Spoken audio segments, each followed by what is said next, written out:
Ждались, и тут мы приехали. И мы решили вам фактически первым. Вообще это впервые все мы показываем. Вот этот носорожек, он назвали Сашей. Нашел его Александр Бондаров. Он сейчас у него в собственности. Это охотник, промысловик, предприниматель. Нашел в 2014 году осенью. А в феврале 2015 года он подарил его академию.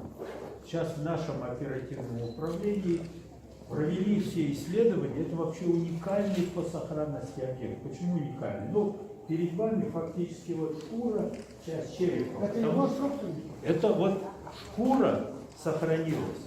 Вообще это тоже уникально. Такого не было. И обычно все шкуры, которые показывают, это наклеены. Наклеены. Это натуральное. У нас есть тоже уникальный человек, я его не вижу, вот, как всегда, сзади Иннокентий, таксодермист, разработал методику, ну, сохранения шкуры, вот, после смерзлотного, патентовали уже, все как положено. Значит, в чем особенности? Глаз сохранится, часть мозг сохранится, зубы сохранятся. Смотрите, какие рога. Вот. Нигде в мире больше такого нет. Скелет у нас есть, ну, сейчас он отдельно, поскольку он заморожен. Мы окончательно готовы. Вся научная общественность тут, ну, была просто поражена такой. И, конечно, такие объекты, они несут очень много информации. Поэтому вот и цвет, смотрите, очень интересный цвет. И вообще вот, если теперь обратиться в историю мамонтовой фауны у нас в Якутии, у нас здесь есть речка Сола, вот от Бестяха идет туда в сторону Чурачи. Да.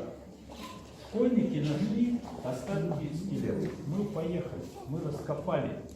Это уникальный объект слона, возраст которого 300 тысяч лет. Если вот это слон, это предшественник мамонта, потому что этому 34 тысячи лет. 34, а тому 300 тысяч. Огромный скелет, прекрасный скелет. Значит, какие условия? Условия должно быть два. Кроме низкой температуры, нужно отсутствие кислорода. Поэтому, когда тонет в болоте, то что и тут еще интересно, его загрызли львы пещерные. Уже точно доказано, уже все мы посмотрели, клыки их какие, там остатки, все. Часть съели, часть осталась, вот часть сохранилась. Поэтому во всех отношениях это, конечно, уникальный объект. Я думаю, вот копыта сохранились. Это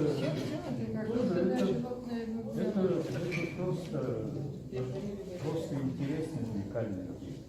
И поэтому, конечно, если бы не вот... Мы следующий проект делаем так. То, что у нас появилось, в будущем надо под патронатом ЮНЕСКО продвигать. Ну, это... Потому что они науку тоже пустили. Да, это... Да, И... иногда защищать вот слово. Потому что... Да. У нас еще вот что интересно. Обычно все говорят про маму. Но рядом с мамой